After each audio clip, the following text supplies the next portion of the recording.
Hello everybody, my name is Corey Vidal. I'm Joel. And I'm Michael. Today we are going to be talking about the expanded universe, the Star Wars books, the Star Wars comics, the video games that go about 50 years past the end of Return of the Jedi, and how that is going to, and how that's going to be affected by the new sequel trilogy. Well, from what we can tell, it's basically they're going to be wiped off the map. I mean, you'll still have... But wait, like all of it? Yeah, like... Well, what George Lucas is saying is that the stories will be original, so they're not going to follow the expanded universe. But a book that fits into the expanded universe is original and can still fit into the expanded universe.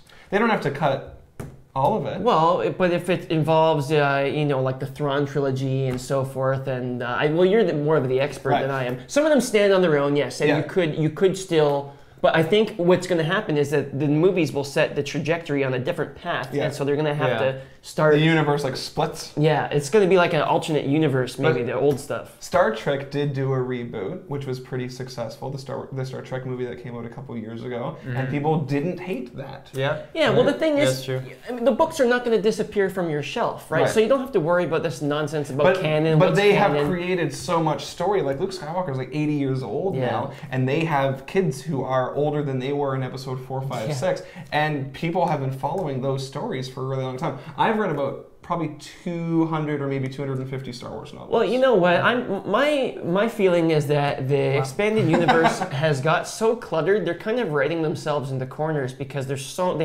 much volume, so many comics. But so many if Star Wars was real, they're just filling up the history of the Star Wars universe.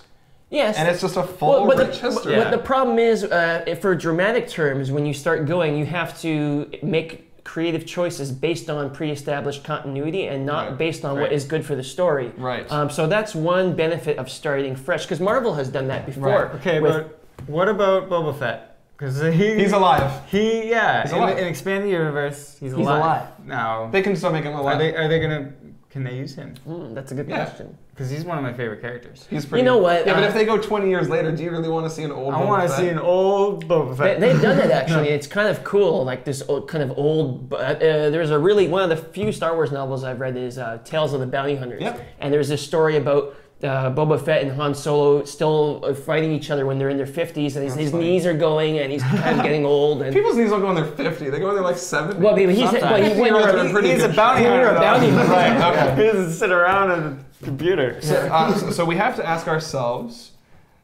We want the Star Wars movies to be as good as possible. And for fans of the EU like me, if they made a movie that fits in with the EU, that might make the movie worse. I think it would make it more worse. Limited. Yeah.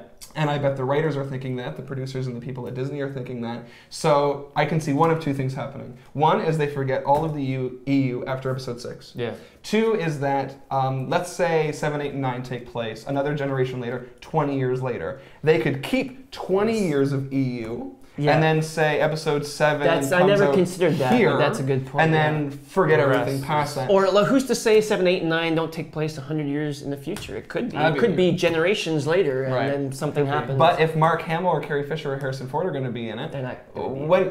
I think they could. They asked Harrison Ford. He said he'd be interested. He didn't say that. What's Mark Hamill doing? If you were Mark Hamill, this guy right here, and you were given the opportunity to be in episode 7, he would probably do it. Mark Hamill is only 1 year older now than when Sir Alec Guinness played Obi-Wan in episode 4. Yeah, he was like 59 or something like that. So he could play an older Obi-Wan wise. I think that would be I would be. He's open still to acting. That, yeah. I'd like to see He's that. actually an underrated actor, I think. I think he's great. Oh, definitely. Yeah. And they could tell Carrie Fisher, getting into shape, and we'll see. We're filming a year from now. Let's you know. The thing about the Harrison Ford rumor, though, is that Harrison Ford never actually said anything. Entertainment Weekly reported that a source told them that he would be interested. So he hasn't actually said anything. Well, I was probably interested. Like, yeah, I'll think about it. Yeah, or maybe. If I was, he did Indiana Jones, but he's always loved Indiana Jones. He's been trying to kind of get away from Star Wars. It's true. Because it was his thing. Indiana Jones was him. It was his movie. I don't know, maybe he's getting old and doesn't care, or maybe he's getting old and he's really grumpy. Yeah, maybe. I don't know. No matter what. His career hasn't been doing so well the last decade, so it could be a shot in the arm, because Indiana Jones maybe was not he'll just do it for money. Even if he did it for money, that would make me happy.